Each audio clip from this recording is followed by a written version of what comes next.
Mikhail Zygar, welcome to Hard Talk. Thank you.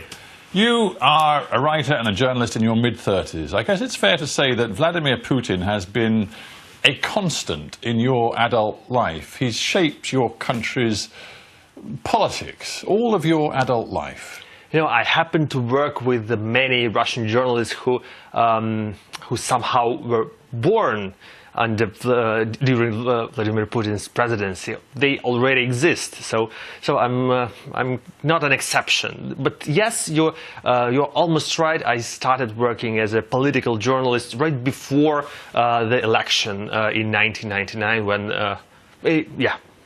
And you spent a couple of months before he became president. So that's the reality that you have known, and as a journalist you've dealt with. Have you ever met him? I've met him as a part of the group. I never talked to him as with you. While writing my book, I had a personal dilemma. Should I try hard to get the interview with him or not? But actually, I think that's probably useless, because I know most of his answers. He gives a lot of interviews to the journalists from state-owned TV channels. He delivers a great amount of speeches. I know what he believes in, and he truly believes in everything he says. And we'll get to his beliefs, but just to stick with Putin the man for a second, I mean, I just wonder, does he fascinate you? Does he interest you? I want to give you a quote from another very well-known Russian journalist, Masha Gessen, who's written another book about Putin, which caused a stir in the West. She says this about Putin: he's an average Soviet functionary with stronger than average emotions, higher than average vindictiveness. He's a tiny, mean guy who'll bite you if you get too close. And that's the kind of country he's trying to build. Do you recognize that? You know, I know Masha perfectly well. She's a friend. But she's, to my mind, too emotional. I'm not so emotional, neither towards Vladimir Putin nor in my book. My book is not a biography of Putin. It's not about him personally. I have no feelings, I have no strong feelings at least, about Vladimir Putin. And I tried to describe Russian history, or what has happened to our country. How come we are now in that situation? What has happened to all of us? And it's called All of the Kremlin's Men, because it's about them. Exactly. That's about the bureaucratic machine that is running Russia. Your twist and the digging you've done into how the Kremlin power structure works seems to have led you to the conclusion, and this is actually a direct quote, which is fascinating. You say, Putin, as we imagine him, does not actually exist. Now, of course, Putin does exist, but what do you mean by that? Because I think you're trying to say something about the way in which we invest all of this authority and power in one man, when it is by no means as simple as that. Yeah, I think that Putin is greatly demonized and idealized at the same time. And his image is not created by himself. Probably the most well-known photo of Vladimir Putin is the cover of Time magazine when he was called the Man of the Year. That was 2007, I suppose. That imperial image was made by American photographer, not by his press service, and that's how he was portrayed by Western media.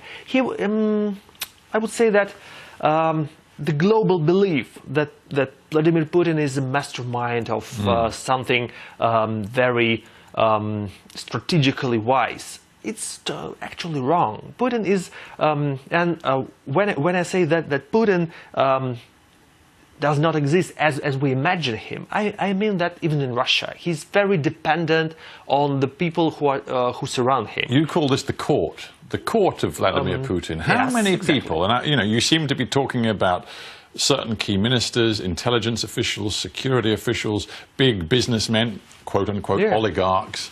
There is a coterie of people around Putin who are allowed to get close to him, who give him advice, who try to persuade him of things, who actually are very important and powerful people in themselves. How many of them are there? That's probably very hard to count, because there are different layers that never mix. For example, there are so-called people of Saturday. That's the members of new Politburo, that's called Security Council. They meet every Saturday in his residence not far from Moscow, that is called Novogorova, and they are really discussing important political issues. There are people of Sunday, his personal friends who come for barbecue parties every Sunday. They are not allowed to discuss political issues. They have no influence to global policy, let's say, but they are very active in business. They are probably, most of them are billionaires, and that's also part of his court and part of the structure. Plus, there are a lot of bureaucrats. The army of Russian state servants who also influence the power structure, because all those people, I call them collective Putin, they are united by the same feature. They can guess what their boss wants them to do. They start implementing the decision even before it has been taken. And they are also the part of that machine. How can you persuade me that you really know how this collective Putin works? I mean, you're a journalist known to be independent and therefore, frankly, of great suspicion to Putin and the people around him. You know, they've never really liked your kind of journalism very much. And yet, in this book of yours, All the Kremlin's Men, you go into great detail of meetings inside the Kremlin involving senior officials where you suggest that you know who lost their temper, who had a crazy fit, who said what to whom. There's even one scene where you describe Putin and Medvedev on a lake together in a boat in which a really important conversation. Not in a boat, they were fishing. Fishing on a shore of the lake. Well, yeah. They were fishing. And Putin says to Medvedev, remember, I'm number one, and you, Dimi, are number two. How can you possibly know that any of this is true? First, I was collecting off-the-record interviews for 7 years. I was talking to people who know me, who knew me as a... Why would they trust you? You know, not everyone in Kremlin or near Kremlin is a really bad guy. Most of them, most of them believe that they are doing right things. They really believe that all of them are good guys. Some of them are liberals, actually. Some of them the liberals, considered the liberals, and if we put Medvedev himself, you know, the former president, now prime minister. If we put him into the frame, he was seen as, quote-unquote, a modernizer, but in the end, in 2011, 2012, Putin humiliated him, essentially shoved him back and said, I'm going to be president again. So what? So what? Yeah, but after that, when Medvedev was appointed prime minister, and he's prime minister now, I interviewed him on Russian TV and asked him, what has happened to you? Have you ever been really liberal, or you pretended to be? And actually he could not answer that question. That was live interview and very, very sensitive moment even for him. He started quoting Benjamin Disraeli, telling that, you probably remember that quotation, those who weren't liberals when they were young have no heart and have no mind if they hadn't become conservatives when they're older.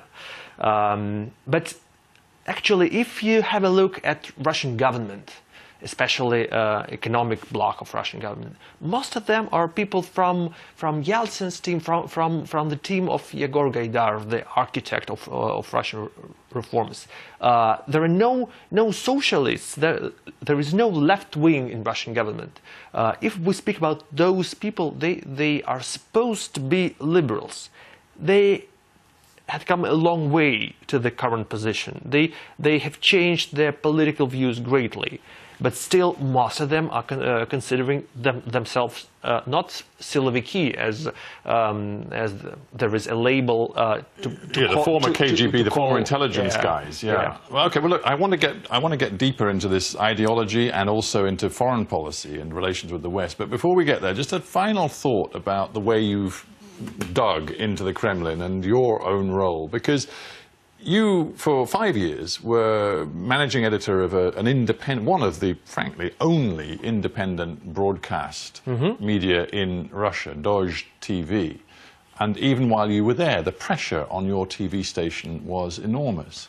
You know what has happened to some of Russia's bravest investigative journalists, Anna Politkovskaya and others.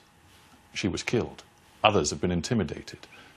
How did you navigate a path to reach these people, get them to talk to you honestly, and still sit here with me as a Russian who is able to live safely in Russia? You know, that's how it works. Independent journalism in Russia exists. Many people. Russia is not North Korea. It's in a way a very different country. There is independent journalism, but at the same time, you must understand that if you want to make to be really decent journalist, you have to understand that you can be either independent or prosperous or successful. You cannot earn a lot. Has Vladimir Putin always had a consistent vision of what he wants to do with Russia, and certainly how he wants to project Russian power on the world stage? Or has he been much more reactive, reacting tactically to events as they unfold around him? Because the West wants to understand what drives Putin today in Syria, in Ukraine, in a host of international arenas where many are inclined to see him as reviving a sort of imperialism.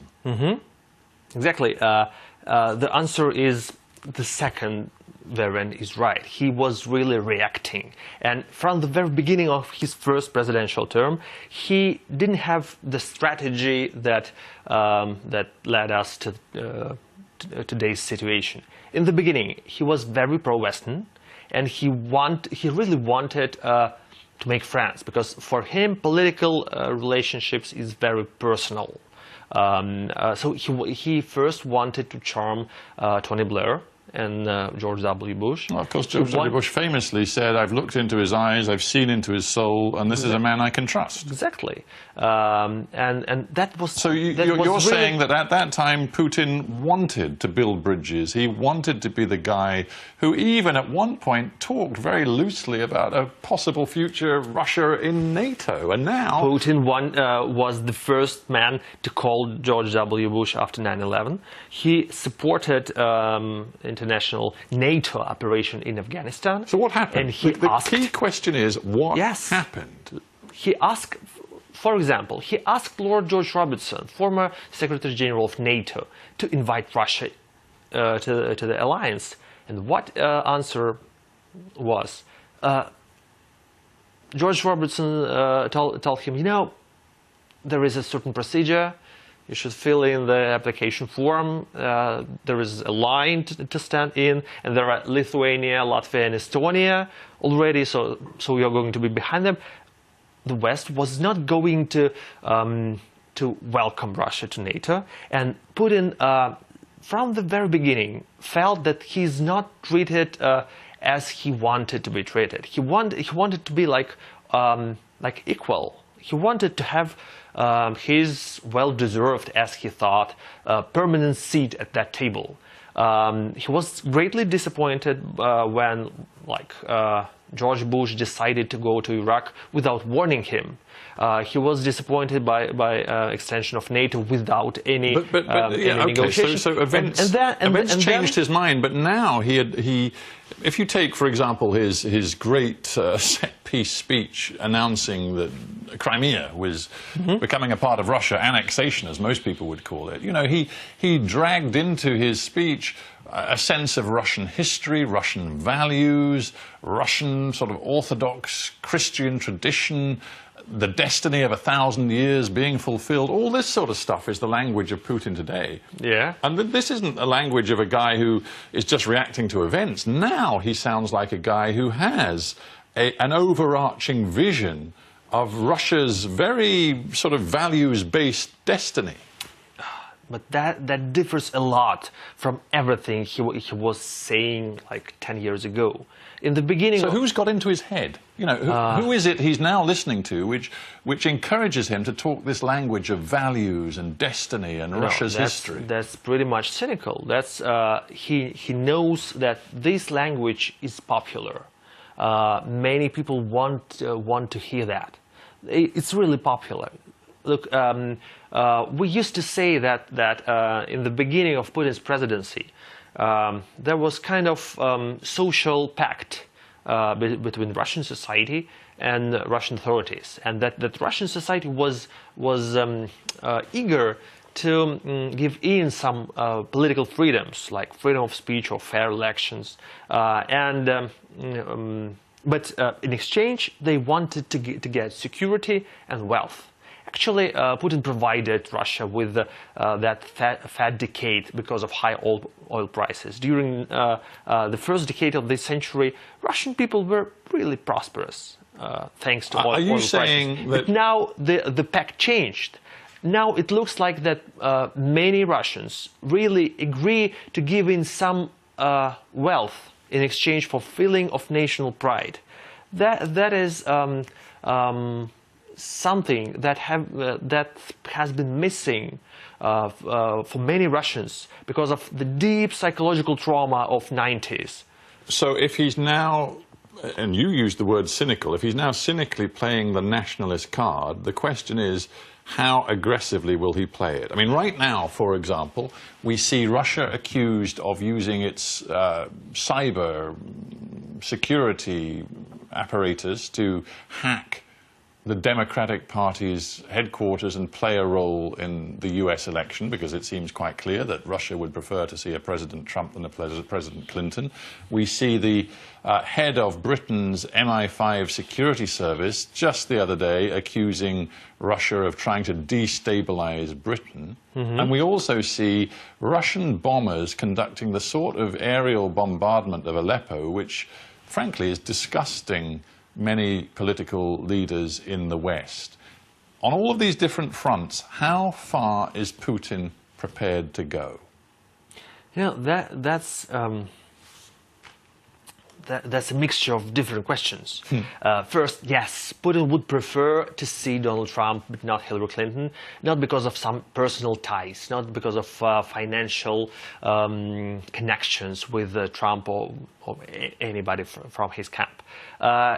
Trump psychologically sees him like Silvio Berlusconi was much better partner than George W. Bush, or Gerhard Schroeder was much easy to talk to than Angela Merkel. I understand that, but my question is somewhat different. It says, how far is Putin prepared to go? Is he personally prepared to sanction a cyber hack attack on the party headquarters of one of the two main parties in the United States of America? Is he prepared to use his agents and cybersecurity skills to undermine Britain? I'm just asking you whether you believe Putin is ready to do that. I have no particular knowledge about that, but I know that cyber attacks, hackers, troll factories have been working in Russia for many years.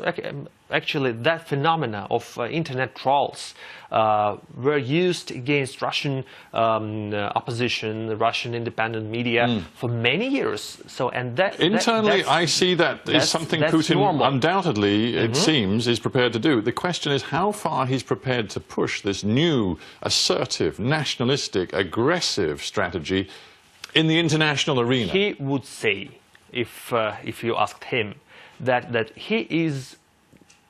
The only thing he's doing is trying to protect himself and Russia. He thinks, and most of people in Kremlin are absolutely sure, that was Russia attacked by the West, and there is a Western American conspiracy against Russia, and with different techniques, Russian intelligence or whoever are trying to protect national interests from the West. He thinks that the last revolution in Ukraine was inspired by American security services, and that was a part of the conspiracy against Russia. He really thinks that Americans are trying to overthrow him, and he must stop them. And does he, one little aside on this, does he really get a lot of his feeling for how US politics works from watching House of Cards and President Frank Underwood, which is something you've suggested in your book? I know that. Unfortunately, he really believes in that, and So he believes US politics is entirely cynical, and that nothing any US politician says can be taken at face value. You know, that's really a huge problem, because that's the main message of Russian propaganda many people really believe. The message is that democracy does not exist. All politicians in the world are cynical, all of them are murderers, all of them are corrupted. And there are a lot of proofs, like Panama Papers. Look, everybody is the same. I have to end with one thought about the future. Putin could run again for president in 2018, which would see him in power till 2024. We began by talking about the fact all of your adult life he's in effect been in power. Will he run again? And what do you think the impact will be on Russia if, essentially for a generation, Vladimir Putin has been your ruler? I have seen no sign of his willingness to step down in 2 years. And is there anybody who is even remotely capable of filling his shoes? We don't know about that. As for now, there are no preparations to find any other successor or to look for anybody else. So probably he's going to run again. And that's actually the real factor, the biggest factor of instability in Russia, because Russia now is not about institutions. No one knows what's going to happen after he leaves. That was the question I was asking all of my newsmakers, all of my sources, all those 7 years I was writing the book. What's going to happen next? And the most frequent answer was, you know, that's such a scary question. I'm getting nervous when I think about that. Let's not talk about that. First, they know that that they are listened to, and the transcripts of all our conversations and interviews could be read by him personally. But then they really don't know. Russia is not about institutions. That's about personal relations between different people in Putin's inner circle. We have to end there. But Mikhail Zygar, thank you very much for being on HARDtalk.